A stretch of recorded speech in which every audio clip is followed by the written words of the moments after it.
Viens, Seigneur, nous ouvrir les yeux. Oh, manifeste ta présence et convainc-moi de ta puissance. Revêt-moi de ta sainteté, surprends-moi par ta beauté. Oh, manifeste ta présence et convainc-nous de ta puissance. Revêt-nous de ta sainteté, par ta majesté.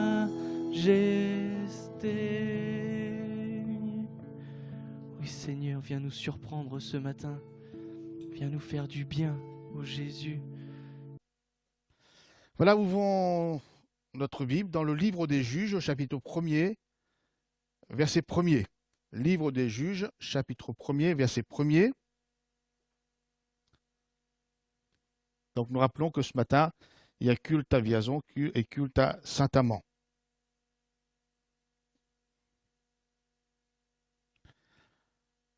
Puisque nous allons parler de victoire aussi à travers de ce texte.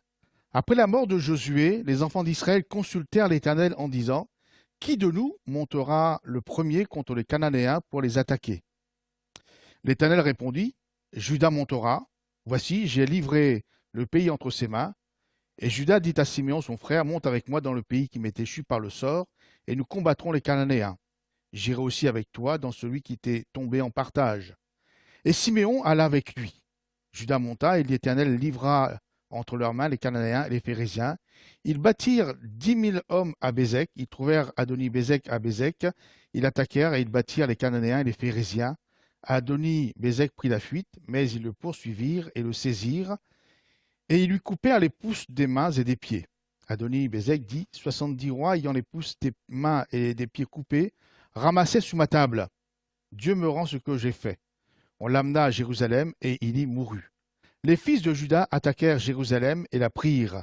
Ils la frappèrent du tranchant de l'épée et mirent le feu à la ville. Les fils de Juda descendirent ensuite pour combattre les Cananéens qui habitaient la montagne, la contrée du Midi et la plaine. Juda marcha contre les Cananéens qui habitaient à Hébron, appelé autrefois Kirjat Arba. Et il bâtit Shekai, Aïmam et Talmaï. De là, il marcha contre les habitants de Débir. Débir s'appelait autrefois Kirjat Sefer. Caleb dit : Je donnerai ma fille, Aksa, pour femme à celui qui battra Kirjat Sefer et qui la prendra. Othniel, fils de Kenaz, frère cadet de Caleb, s'en empara. Et Caleb lui donna pour femme sa fille Aksa. Lorsqu'elle fut entrée chez Othniel, elle le sollicita de demander à son père un champ. Elle descendit de dessus son âne, et Caleb lui dit : Qu'as-tu ? Elle lui répondit : Fais-moi un présent, car tu m'as donné une terre du Midi. Donne-moi aussi les sources d'eau. Et Caleb lui donna des sources supérieures et des sources inférieures. Les fils du Kénien, beau-père de Moïse, montèrent de la ville des palmiers avec les fils de Juda dans le désert de Juda au midi d'Arad, et ils allèrent s'établir parmi le peuple. Juda se mit en marche avec Siméon son frère, et ils bâtirent les Cananéens qui habitaient à Tséphat. Ils dévouèrent la ville par interdit, et l'on l'appela Horma. Juda s'empara encore de Gaza et de son territoire, d'Ascalon, et de son territoire, et Escron et de son territoire. L'Éternel fut avec Juda, et Juda se rendit maître de la montagne, mais il ne put chasser les habitants de la plaine, parce qu'ils avaient des chars de fer. Amen. Donc, voyons, victoire, victoire, victoire. Mais je ne sais pas si est-ce qu'il y a quelque chose qui vous a choqué? Pratiquement à la fin du texte. Écoutez bien. C'est le verset 19. L'Éternel fut avec Juda, et Juda se rendit maître de la montagne. Mais il ne put chasser les habitants de la plaine. Pourquoi? Parce qu'ils avaient des chars de fer. Ça vous fait pas réagir, vous? Autrement dit, l'Éternel fut avec Juda, alors Juda se rendit maître de la montagne. L'Éternel fut avec Juda, mais il ne put chasser les habitants de la plaine parce qu'ils avaient des chars de fer. Moi, ça m'a arrêté, ça me sciait, moi. Donc, l'Éternel est avec... Il ne put parce que Dieu est avec moi, Dieu est avec nous. On a une victoire, on a des victoires, mais sauf parce qu'il y a des chars de fer, sauf parce qu'il y a. Moi, je trouve que ce verset est choquant quelque part. C'est impossible à accepter, puisque Dieu a donné à Juda tout un territoire, Dieu est avec Juda pour la prise de son territoire, mais Juda est en échec sur une partie de son territoire donné par Dieu. Il a la présence de Dieu, mais parce qu'il y a des chars de fer. Malgré la présence de Dieu avec lui, Juda n'a qu'une victoire partielle. Juda n'a qu'une bénédiction partielle. Voilà comment la parole de Dieu, je dis, mais Seigneur, c'est quoi? Alors ma question que je me suis posée, serait-ce que les chars de fer soient plus forts et plus puissants que Dieu? Je ne sais pas si on regarde comme ça, c'est la logique du français, c'est ça, hein? Bien sûr, comment vous allez me dire que c'est pas possible? Dieu est plus fort que tout. Il est comme dit ce chant d'enfant, Dieu est un super-héros. Il peut pas laisser quelqu'un. Donc, et cependant, le texte, il est là. Un texte écrit par le Saint-Esprit, laissé dans la parole de Dieu. L'Éternel fut avec Juda, mais il ne put battre les habitants de la plaine parce qu'il y avait des chars de fer. C'est vrai que pour l'époque, les chars de fer, c'était quelque chose d'avant-gardiste, c'était une arme puissante. Tout le monde n'avait pas ça, c'était très rare. C'était le début, on pourrait dire, de nos chars modernes aujourd'hui, en fer en plus.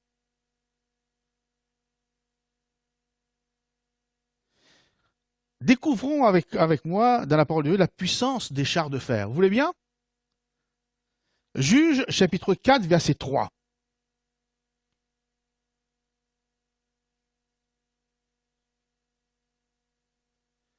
Les enfants d'Israël crièrent à l'Éternel, car Jabin avait 900 chars de fer. Nous y voilà encore, ces histoires de chars. Hein. Et il opprimait avec violence les enfants d'Israël depuis 20 ans, parce qu'il avait des chars de fer. Dans ce temps-là, Déborah, prophétesse, femme de Lapidote, était juge en Israël. Elle siégeait sous le palmier de Déborah, entre Rama et Bethel, dans la montagne d'Éphraïm. Et les enfants d'Israël montèrent vers elle pour être jugés. Elle envoya appeler Barak, fils d'Abinoam, de Kedesh Nephtali, et elle lui dit, « N'est-ce pas l'ordre qu'a donné l'Éternel, le Dieu d'Israël? Va, dirige-toi sur le mont Tabor, et prends avec toi 10 000 hommes, des enfants de Nephtali et des enfants de Zabulon. J'attirerai vers toi au torrent de Kison, Sisra, chef de l'armée de Jabin, avec ses chars de fer, entre guillemets, et ses troupes, et je le livrerai entre tes mains. » Barak lui dit, « Si tu viens avec moi, j'irai, mais si tu ne viens pas avec moi, je n'irai pas. » Déborah la prophétesse répondit, « J'irai bien avec toi, mais tu n'auras point de gloire sur la voie où tu marches, car l'Éternel livrera Sisera entre les mains d'une femme. » Et Déborah se leva, et elle se rendit avec Barak à Kédesh. Barak convoqua Zabulon et Nephtali à Kédesh. 10 000 hommes de pied marchèrent à sa suite, et Déborah partit avec lui. Hébert le Kénien s'était séparé des Kéniens, des fils de Hobab, beau-père de Moïse, et il avait dressé sa tente jusqu'au chêne de Samnaïm, près de Kédesh. On informa Sisra que Barak, fils d'Abinoam, s'était dirigé sur le mont Tabor. Et depuis Araouchet, Goïm, Sisra rassembla vers le torrent de Kison tous ses chars de fer, 900 chars de fer. C'est pas mal quand même, hein? Et tout le peuple qui était avec lui. Alors Déborah dit à Barak, « Lève-toi, car voici le jour où l'Éternel livre Sisra entre tes mains. L'Éternel ne marche-t-il pas avec devant toi ?» Et Barak descendit du mont Tabor, ayant 10 000 hommes à sa suite. L'Éternel mit en déroute, là il vient, l'Éternel mit en déroute devant Barak, par le tranchant de l'épée, Sisra, tous ses chars. C'est l'Éternel qui met en déroute là. Tous ces chars, je retrouve maintenant, voilà, devant Barak, par le tranchant de l'épée, et Sisra tous ses chars et tout le camp. Sisra descendit de son char et s'enfuit à pied. Barak poursuivit les chars et l'armée jusqu'à Arochet Goïm, et toute l'armée de Sisra tomba sous le tranchant de l'épée, pas sans qu'il en restât un seul homme. Amen. Et nous avons lu tout à l'heure que les habitants de Juda n'ont pas pu être vainqueurs de la plaine parce qu'il y avait des chars de fer, cependant l'Éternel était avec eux. Donc restons sur la puissance de ces chars de fer. Ces chars de fer avaient la puissance et le pouvoir d'opprimer. N'oubliez pas, avec ces 900 chars de fer, Sisra opprimait avec violence les enfants d'Israël.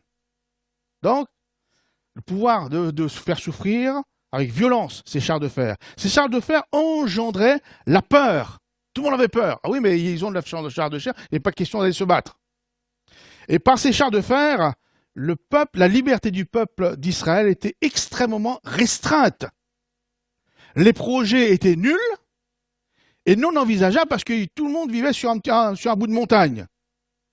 Et si nous sommes honnêtes avec nous-mêmes, mes frères et mes sœurs, ne nous arrive-t-il pas de vivre quelquefois ce genre de situation comme Judas? Dieu est avec moi, j'ai la présence de Dieu en moi puisque je suis le temple du Saint-Esprit, mais je n'arrive pas à surmonter telle et telle situation. Je suis vaincu par telle et telle chose. C'est plus fort que moi, donc ce sont les chars de fer. Ah, en fait, ce sont les chars modernes que nous avons. Il n'y a plus les chars modernes d'avant, avec les hommes, mais nous avons nos chars modernes aujourd'hui. Et je vous invite même à mettre un nom sur votre char de fer. Votre char de fer, c'est pas le mien, etc. Et peut-être, moi, je pourrais rester avec 5, vous 10, ou enfin, peu importe. Mais le fait est, c'est qu'il y a des chars modernes. L'Éternel est avec nous, nous sommes le temple du Saint-Esprit, mais on peut dire, c'est plus fort que moi. Là, je ne peux pas supporter, je peux pas. C'est pas possible, et on est restreint, on n'a qu'une bénédiction partielle. Donc je reviens à la puissance de ces chars, 900, liberté restreinte, qui amène le pouvoir d'opprimer, de faire souffrir avec violence, ça engendre la peur, ça engendre l'angoisse du lendemain, etc.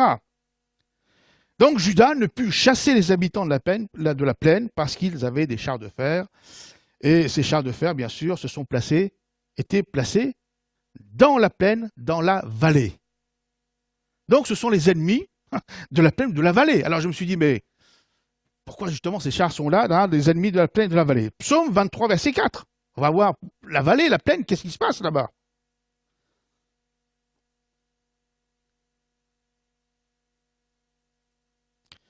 Quand je marche dans la vallée, dans la plaine, c'est la même chose, de l'ombre de la mort, je ne crains aucun mal, car tu es avec moi, ta houlette et ton bâton me rassurent. Amen. Ce qui veut dire que le psalme dit, nos chars de fer, ceux qui nous font souffrir, ceux qui nous limitent, etc., sont souvent dans la vallée de la mort, de la souffrance, de la peur de l'avenir. C'est là qu'ils se planquent. Pas sur la montagne, là. Donc, vous voyez, donc ici, là, se trouve dans la vallée, dans la souffrance, de la mort, de la peur, de la lumière, etc. Psaume 84, verset 7.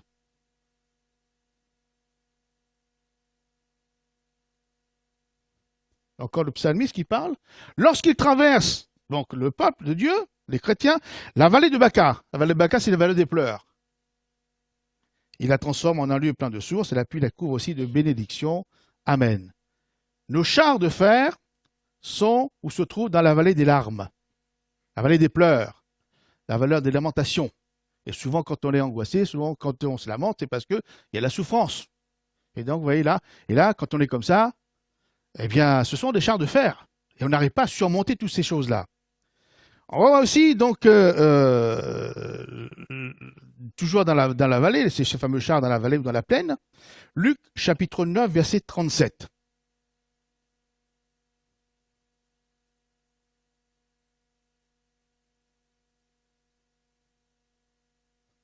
Les questions d'Ogive, donc on est revenu dans le Nouveau Testament, et cependant, il y a toujours là. Le lendemain, lorsqu'ils furent descendus de la montagne, Jésus et les 3 disciples, Pierre, Jacques et Jean, de la montagne de la transfiguration. Donc ils descendent dans la plaine, dans la vallée.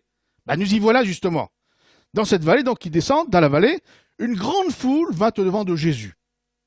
Et voici du milieu de la foule, un homme s'écria, « Maître, je t'en prie, porte les regards sur mon fils, car c'est mon fils unique. » Un esprit le saisit et aussitôt il pousse des cris et l'esprit l'agite avec violence, le fait écumer et il a de la peine à se retirer de lui, après l'avoir tout brisé. J'ai prié tes disciples de le chasser, ceux qui étaient restés dans la vallée, dans la plaine, c'est-à-dire que les 12 moins 3, ça fait 9. Et ils n'ont pas pu, de le chasser, et ils n'ont pas pu. Race incrédule et perverse, répondit Jésus. Jusqu'à quand serai-je avec vous et vous supporterai-je? Amène ici ton fils. Comme il approchait, le démon le jeta par terre et l'agita avec violence. Mais Jésus menaça l'esprit impur, guérit l'enfant et le rendit à son père. Amen.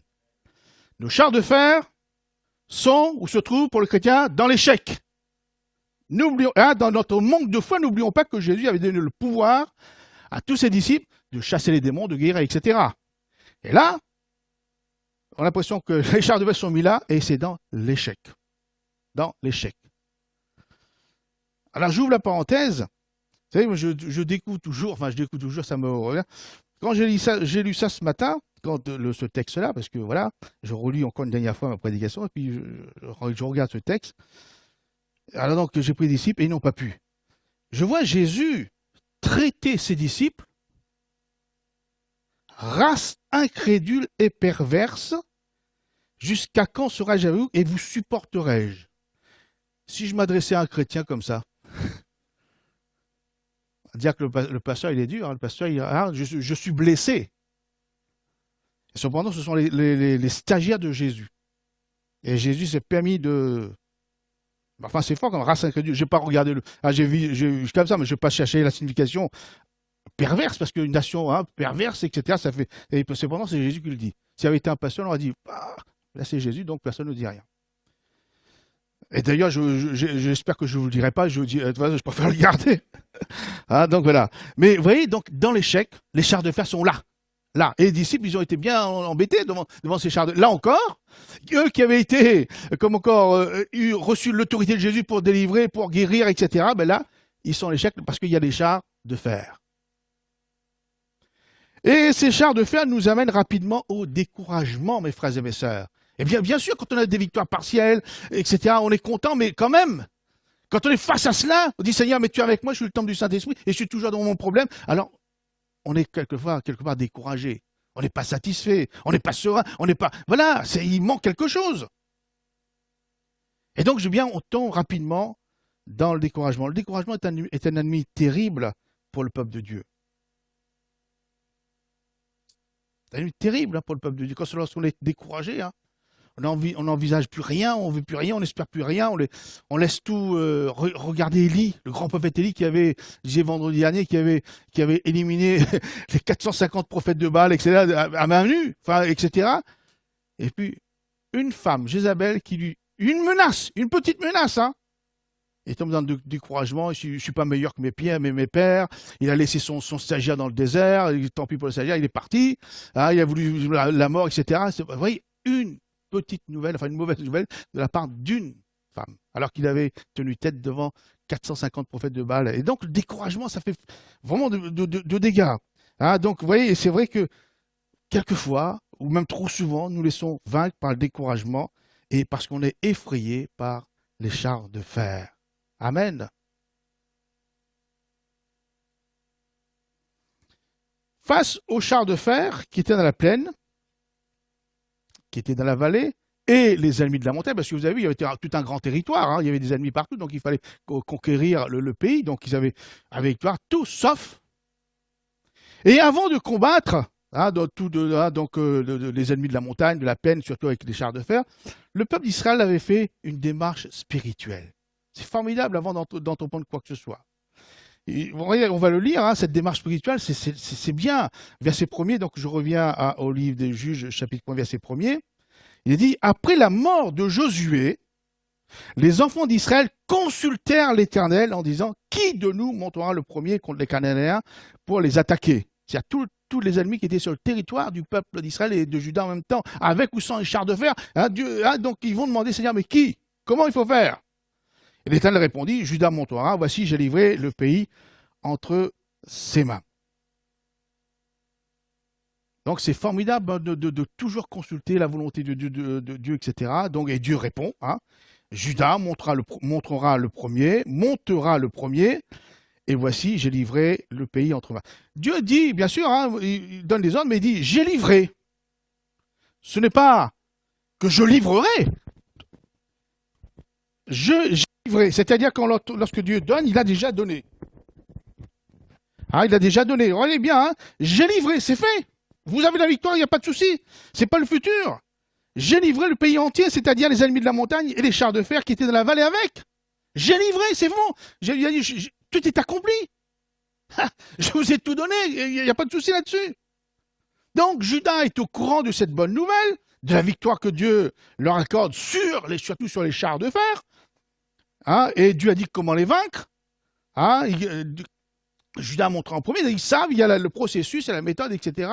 Et quand on s'engage dans le processus de Dieu, il n'y a pas de souci, Dieu ne s'est pas trompé. Donc, les voilà, avec la connaissance de la volonté de Dieu, comment faire pour avoir la victoire. Alors, connaître la volonté de Dieu confère une grande responsabilité et engendre des conséquences. Je répète, connaître la volonté de Dieu confère une grande responsabilité et engendre des conséquences de notre vie.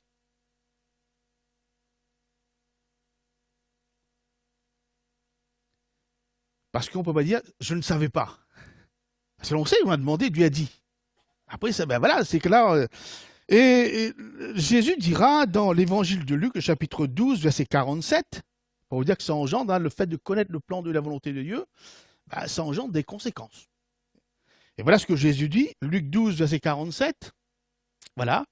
Le serviteur qui, ayant connu la volonté de son maître, n'a rien préparé et n'a pas agi selon sa volonté, sera battu d'un grand nombre de coups. Mais celui qui, ne l'ayant pas connu, a fait des choses dignes de châtiment, sera battu de peu de coups. On demandera beaucoup à qui l'on a beaucoup donné, et on exigera davantage de celui à qui l'on a beaucoup confié. Amen. Donc c'est vrai, connaître le plan, la volonté, c'est là, donc il n'y a pas de souci. Mais ça on ne peut pas dire Seigneur, je ne savais pas, puisque voilà, Dieu nous a dit comment il faut faire. Alors devant la réponse claire, nette et précise de Dieu par rapport à la demande de Judas, donc Dieu a dit, Judas montera le premier. Et que fait Judas? Verset 3, je reviens au texte de base, parce qu'il faut bien suivre, donc c'est pour ça qu'il faut bien décortiquer la parole de Dieu. Parce que tu vois, dans un verset où Dieu l'Éternel est avec Judas, mais il ne peut pas battre les chars de fer, c'est que ça amène à une réflexion, il faut aller jusqu'au bout. On ne peut pas le laisser comme ça, c'est pas possible. Où Dieu n'est pas parfait, où il n'est pas assez puissant. Mais, donc c'est pour ça qu'il faut avoir une réflexion, et c'est pour ça qu'il faut sans cesse regarder point par point la parole. Donc, Dieu avait dit à la question du peuple, Judas montera le premier. Et verset 3, et Judas dit à Siméon son frère, monte avec moi dans le pays qui m'est échu par le sort, et nous combattrons les Cananéens. Il y a comme un problème là. Dieu dit à Judas, tu montes, par la foi tu as déjà. Et Judas, qu'est-ce qu'il fait? Il appelle son frère, enfin ses frères Siméon. Allons, ça on va monter, on va y aller. Si Dieu avait dit à Judas qu'il fallait demander à Siméon, il l'aurait dit. Et Dieu a dit, Judas ira. Mais Judas, lui, va chercher l'aide de son frère Siméon. C'est vrai que c'est très fraternel. C'est sage humainement, parce que plus on sera nombreux, plus on a de force. Donc, voilà, il y a comment, là, donc, connaître la volonté de Dieu, connaître son plan doit nous amener à une obéissance totale et sans réserve, si nous voulons entrer pleinement dans la victoire. Donc, Judas a pris une petite liberté en s'alliant avec la tribu de Siméon pour vaincre les ennemis. Vous voyez, donc, comment on pourrait dire, sous prétexte de sagesse, c'est vrai qu'il est sage de demander de l'aide, etc., mais sous prétexte de sagesse, il va s'allier avec Siméon. Quelque part, Judas va cacher son incrédulité et son manque de dépendance de Dieu en allant chercher ses frères, la tribu de Siméon. Et lorsqu'on n'a plus confiance en Dieu, parce qu'on dit, Dieu m'a dit ça, mais c'est plus sage, c'est plus intelligent, je crois que c'est mieux d'eux, on commence à perdre quelque chose. Et malheureusement, on réagit comme ça bien souvent. Dieu a dit, mais devant l'ampleur de la tâche, je vais quand même demander l'avis un tel, je vais demander, etc. Mais, vous savez, même si c'est le plus sage, Dieu a dit, je détruirai la sagesse des sages et j'anéantirai l'intelligence des intelligents. C'est vrai que par rapport à la sagesse humaine, il était plus sage de demander de l'aide à tous les tribus. Mais si Dieu avait dit que c'était Judas, Dieu connaît toutes choses. Toutes choses. Et c'est là que notre intelligence, notre raisonnement, notre sagesse enlève cette dose de foi, enlève la puissance de la parole de Dieu dans notre vie. Et qui va pas agir suffisamment. Et donc, je ne vous juge pas, parce que moi aussi. Et quelquefois, ils disent, mais là, je vais quand même. Non. Et vous voyez, donc c'est ça. Donc, alors, bien sûr, j'ai dit, Siméon. Pourquoi Siméon? Et là, en fouillant dans la parole de Dieu, moi j'aime bien, moi, c'est comme ça. Le nom de Siméon, la tribu de Siméon, est tout un symbole de la parole de Dieu. Siméon veut dire celui qui écoute.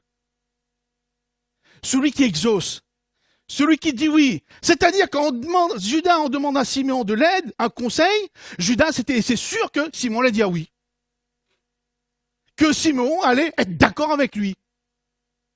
C'est vraiment. Et donc, dans cette optique-là, on voit bien que Judas a essayé de détourner un petit peu quand même les conseils de Dieu et il était sûr que Simon, parce que voilà, la tribu disait tout le temps oui. Judas savait que les hommes de la tribu de Simon allaient dire oui à leur demande et que ces hommes aussi étaient d'une certaine trempe, d'une certaine capacité, mais humaine. Voilà ce que dit la parole de Dieu sur le caractère de la tribu de Simon. Et là, ça ouvre un peu plus, l'éclairage. Pourquoi? Il n'y avait qu'une victoire partielle, les chars de fer n'ont pas été vaincus. Genèse, chapitre 49, verset 5.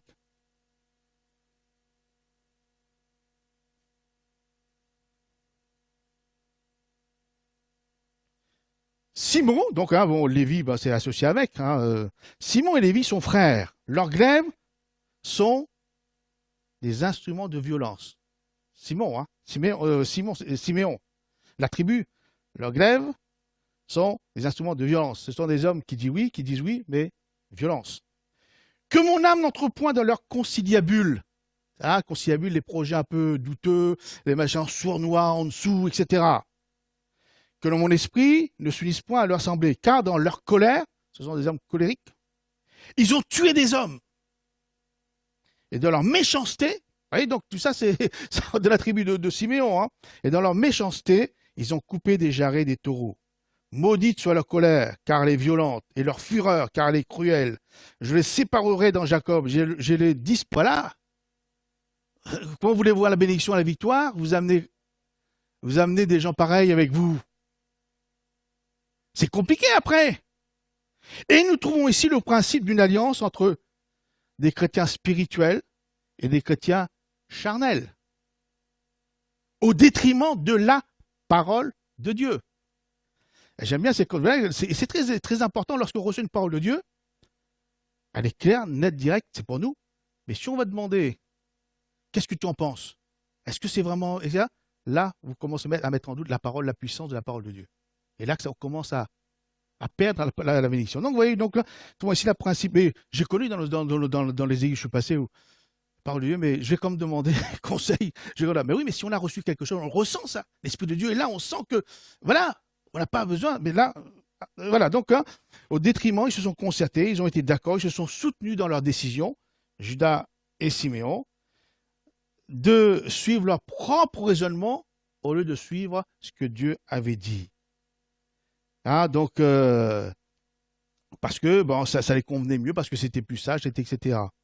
Un exemple concret, vous savez, donc, on ne va pas jeter la pierre uniquement sur les peuples d'Israël sous l'Ancienne Alliance. Sous la Nouvelle Alliance, avec l'Église primitive, on a retrouvé ce même problème. Paul a retrouvé ce même problème. Et c'est pour ça on peut trouver encore dans nos églises ce même problème. Lorsque Dieu dit une parole, il faut qu'on aille à droite à gauche. Voilà. Un exemple concret. Actes chapitre 21, verset 8.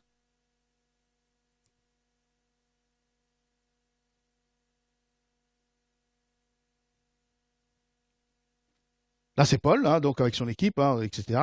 Nous partîmes le lendemain et nous arrivâmes à Césarée. Étant entrés dans la maison de Philippe l'évangéliste, un pasteur évangéliste, qui était l'un des 7, vous vous rappelez les 7 premiers diacres, remplis du Saint-Esprit, de foi, faisant des miracles, etc. etc. C'est là ce Philippe. Nous, les gens, il avait 4 filles vierges qui prophétisaient.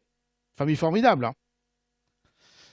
Comme nous étions là depuis quelques jours, un prophète nommé Agabus descendit de Judée et vint nous trouver.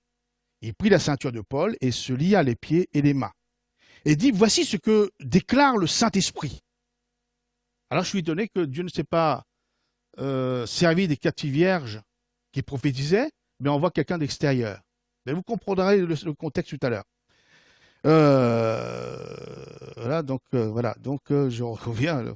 Se lia les mains et les pieds et dit, voici ce que déclare le Saint-Esprit. L'homme, donc Paul, à qui appartient cette ceinture, les Juifs le liront de la même manière à Jérusalem et le livreront entre les mains des païens.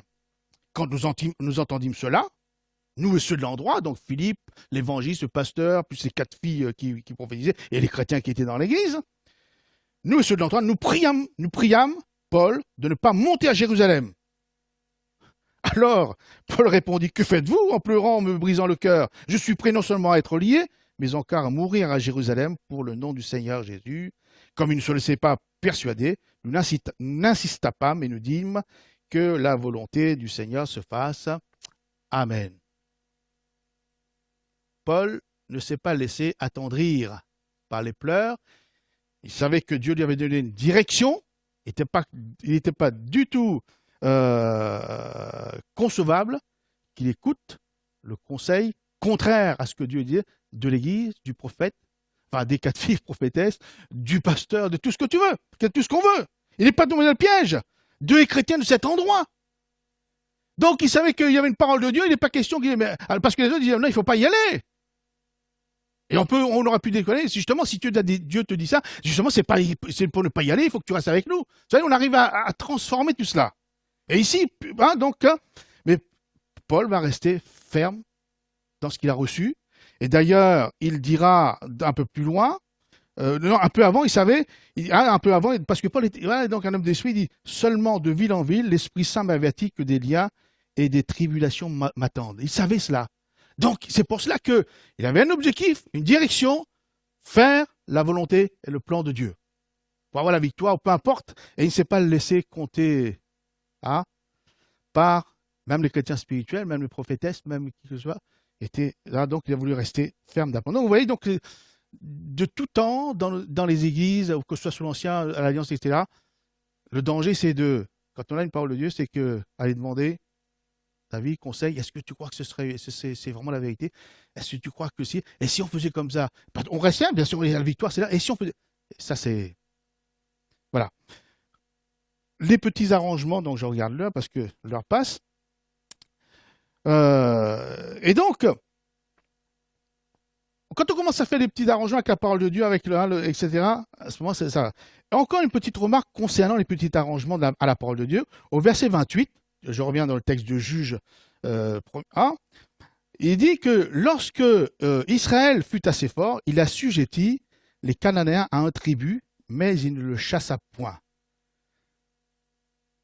Dieu avait demandé de chasser, de détruire les Cananéens, parce qu'il sait qu'après il y a un mélange, c'est problématique avec les idoles, etc. Donc il avait dit de les chasser, mais donc à un tribut, mais comment le peuple d'Israël dit, mais pourquoi les tuer? Si on peut avoir un peu plus de revenus avec, si on pouvait récupérer quelque chose, ce serait formidable. S'ils devenaient nos esclaves, les faisaient travailler, ce serait bien. On va leur faire payer des impôts. Mais vous savez, ça rend service, ça paraît logique. Pourquoi Dieu, c'est de l'argent gâché, c'est du temps perdu, etc., puisque tout le pays est à construire. Mais Dieu avait dit, non, vous détruirez. Parce que je dis bien, Dieu savait que, attention au mélange. Attention. Et puis Dieu est souverain, même si on ne sait pas pourquoi, il est souverain, il a dit, voilà, on le fait, même si on ne comprend pas. Et vous voyez, toutes ces petites entorses qu'on fait à la parole de Dieu, tôt ou tard, eh bien, les victoires ça me nuise. Les bénédictions se divisent jusqu'au point où il n'y a plus rien. Donc vous avez compris un peu que le peuple, enfin Judas, l'Éternel était avec Judas, mais il n'a pas pu être maître de la vallée parce qu'il y avait des chars de fer. Et pourtant l'Éternel. Donc vous voyez le pourquoi. Alors la présence de Dieu dans tout ça. Il dit que malgré ça, l'Éternel fut avec Judas, donc puisqu'il a pu se rendre maître de la montagne, mais il n'a pas pu chasser les habitants de la plaine parce qu'ils avaient des chars. Le point de vue humain nous explique que l'échec du Judas était dû à la présence des chars de fer. Mais nous savons, mes frères et mes sœurs, que Dieu est au-dessus de chars de fer. Même des fusées, tout ce que vous voulez, même de l'atome, Dieu était en avance par rapport à tout ça. On va nous faire croire que à ce moment-là, Dieu n'est pas Dieu. Mais nous savons maintenant que s'ils n'ont pas pu chasser les chars de fer, si la victoire n'était que partielle, la bénédiction n'était que partielle, c'est parce que l'obéissance à la parole de Dieu n'était plus totale, n'a pas été totale. Alors, bien sûr, Dieu ne peut pas toujours... Dieu ne fait... Enfin, comment je pourrais tourner ma phrase? Dieu ne peut pas toujours faire ce qu'il voudrait avec nous et en nous. Parce que nous sommes libres et lorsque nous résistons, il ne va pas nous briser, nous casser.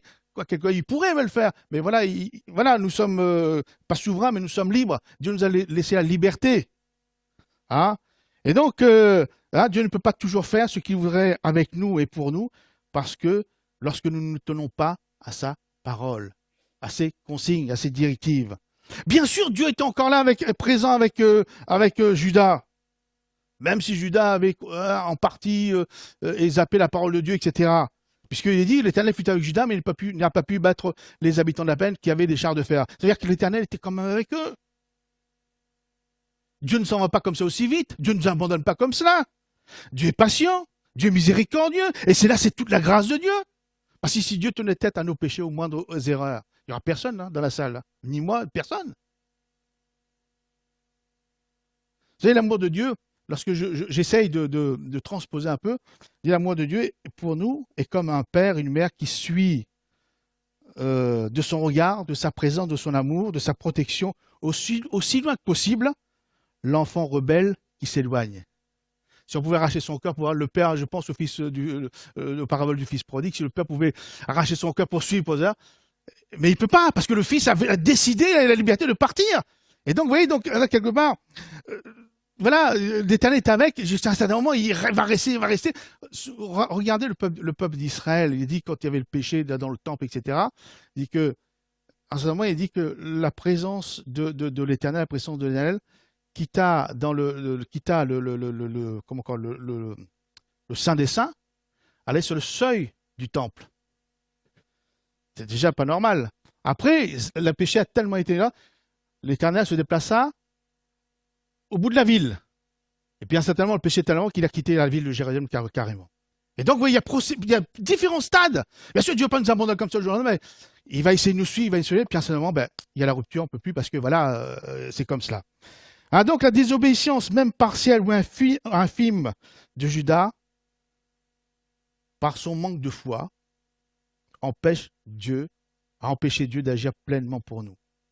Voilà la raison surprenante de Judas, et pour nous aussi, une certaine présence de Dieu. C'est vrai qu'il est en nous, donc nous croyons, nous l'appelons, etc. Mais avec des victoires incomplètes.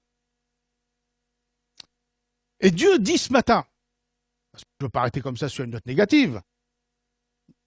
Dieu te dit ce matin, psaume 81, verset 13. Donc en version Summer, parce que, allez, plus parlante pour moi. Psaume 81, verset 13, de la version Summer. Donc vous lirez la version Summer, je lirai la version seconde. Enfin, vous lirez certainement la version seconde. Moi, c'est Psaume 81, verset 13. Psaume 81, verset 13. Voilà. Peut-être un peu... verset 13. Peut-être 14, 8 descend un peu plus. Voilà, parce que quelquefois, entre les Bibles et les versions, ça décale d'un verset. Voilà, si mon peuple m'écoutait, et si Israël marchait sur les voies que j'ai prescrites, vraiment là, je ferai en un instant plier tous ses ennemis, même les chars de fer. Et ma main se tournerait contre ceux qui les oppriment. Et ceux qui, par l'Éternel, n'ont que de la haine, lui rendraient hommage, et le bonheur d'Israël durerait toujours. Je les nourrirai de fleurs de froment, et je les rassasierai du miel d'abeilles sauvages. Amen. Dieu est capable de briser et de mettre en déroute tous nos chars de fer. Mettez un nom sur le char. À l'époque, on donnait un nom à sa voiture, etc. Mettez un nom sur vos chars de fer. Donc, Dieu est capable de briser, de mettre en déroute tous nos chars de fer, à condition de suivre scrupuleusement par la foi les directives. Donnons à Dieu ce qu'il nous demande. Et ne cherchons pas à midi 14h les conseils à droite à gauche. La parole de Dieu, elle est suffisante. Amen. Donc, lorsque je dis que Dieu est capable de briser tous les chars de fer, donc on va revenir dans Juge 4, verset 15. Nous avons lu tout à l'heure, mais c'est bon de finir par une note positive. Donc c'est bon. Juge 4, 15.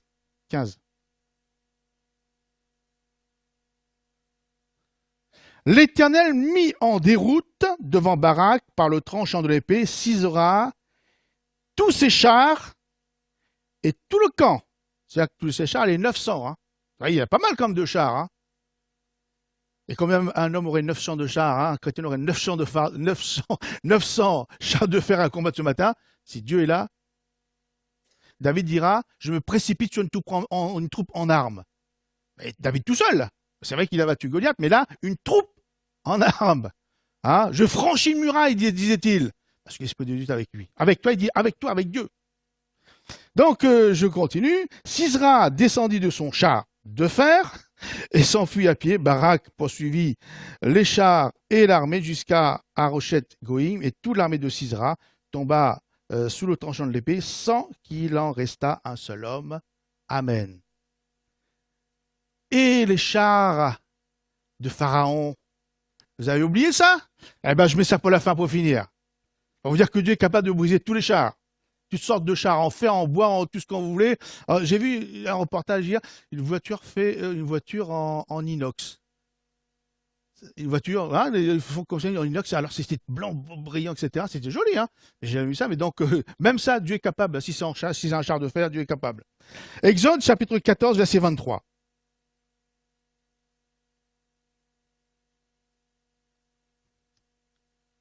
Les Égyptiens, donc les poursuivirent, c'est-à-dire le peuple d'Israël, et tous les chevaux de Pharaon, ses chars, les chars, et ses cavaliers entrèrent après eux au milieu de la mer. À la veille du matin, l'Éternel de la colonne de feu et de la nuée regarda le camp des Égyptiens et les mit en déroute le camp des Égyptiens. Il ôta les roues de leurs chars. Dieu est capable hein, de faire ce genre de choses. Parce que quand on est gamin, on aime bien faire, hein, donc on n'est pas content, alors on démonte, enfin pas une roue de vélo, hein, pour sa sœur. Hein, Dieu, hein, il ôta les roues de leurs chars et en rendit la marche difficile. C'est vrai qu'avec on vous coupe une jambe, c'est pareil, hein, vous avez du mal à marcher, ben, un char, s'il manque une roue, ben, c'est pareil aussi. Hein. Ah, donc Dieu sait où prendre. Alors, il a rendu la marche difficile. Les Égyptiens dirent alors, fuyons devant Israël, car l'Éternel combat pour lui contre les Égyptiens. L'Éternel dit à Moïse, étends ta main sur la mer, et les eaux reviendront sur les Égyptiens, sur leurs chars. Il n'a pas oublié. Et sur leurs cavaliers. Moïse étendit sa main sur la mer, et vers le matin, la mer reprit son impétuosité, et les Égyptiens s'enfuirent à leur approche. Mais l'Éternel précipita les Égyptiens au milieu de la mer. Les eaux revinrent et couvrirent les chars, les cavaliers et toute l'armée de Pharaon qui était entrée dans la mer après les enfants d'Israël, et il n'en échappe pas un seul. Et j'ai mis fin. Amen. Mes frères et mes sœurs, c'est formidable. Vous savez, vous voyez les problèmes qu'ont rencontrés les enfants d'Israël sous l'Alliance, nous pouvons les rencontrer encore aujourd'hui, mais avec en plus l'explication et la victoire. Vous ne croyez pas que Dieu est formidable, Dieu est merveilleux? Alors ce matin, vous ne pouvez pas encore dire, c'est comment se fait que j'ai qu'une victoire partielle? J'ai les chars de fer. Mais oui, vous avez la possibilité avec lui d'aller de l'avant. Hein. Mais il faut suivre scrupuleusement par la foi. Bien sûr, la foi, j'ai parlé, là, je crois, dimanche dernier, la foi, c'est pas facile. Hein. De croire comme ça, hein, les croire. Mais Seigneur, viens au secours de mon incrédulité. Viens au secours de mon incrédulité. Hein, donc, mais voyez-vous, c'est un grand, le mal des églises des derniers temps, parce que Jésus a dit, lorsque je viendrai, trouverai-je la foi? Et la foi, c'est nous, hein, c'est pas les gens du monde, ils sont athées, ils croient en rien. Mais nous, c'est est-ce que lorsqu'il viendra, il trouvera la foi dans l'église de Bourges? Est-ce qu'il trouvera la foi dans nos cœurs? Parce que je dis bien, aujourd'hui, il y a toutes les facilités, on est malade, donc on va voir le docteur, puis si le docteur ne suffit pas, on va voir le spécialiste, puis si le spécialiste, on va voir monsieur le professeur. Donc il y a toute une panoplie. C'est vraiment au dernier ressort, si vraiment là on va demander, bah, Seigneur, bénis et guéris, mais au départ on cherche là. Et la foi diminue. Et quelqu'un a dit que la foi était un muscle. Un muscle, si on ne l'utilise pas, qu'est-ce qu'il fait? Il s'atrophie, il disparaît. Alors que le Seigneur vous bénisse, mes frères et mes sœurs. Je vous dis ça avec amour. Hein, donc, voilà, réagissons, suivons par la foi, suivons scrupuleusement. Ne nous laissons pas détourner ni à droite ni à gauche. Quand Dieu dit quelque chose, il le fait. Et ne vivons pas ne nous comptons pas de vivre avec des demi-victoires. Mais parce que, vous savez, j'essaie toujours de m'imaginer un peu, je me mettre dans la situation, vivre en face, je regarde les reportages, moi j'aime bien les reportages, quand l'armée soviétique est rentrée à Prague, des chars partout, des tanks partout. Vous croyez que c'est facile de vivre à ce point-là? Le stress, quand est-ce qu'ils vont bombarder? Quand est-ce on ne peut pas faire les courses, on ne peut pas manger, Imaginez-vous un peu. Ces chars-là, mais nous, nos chars de fer, c'est la même chose. Hein.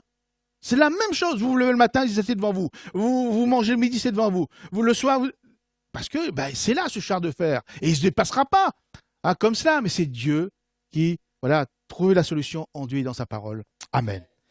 Seigneur, bénis ta parole. Seigneur, tu nous as parlé, je te prie que cette parole porte son fruit. Seigneur, délivre-nous des demi-victoires, des demi-succès ou des demi-défaites, puisque ces chars de fer sont là, Seigneur, encore aujourd'hui.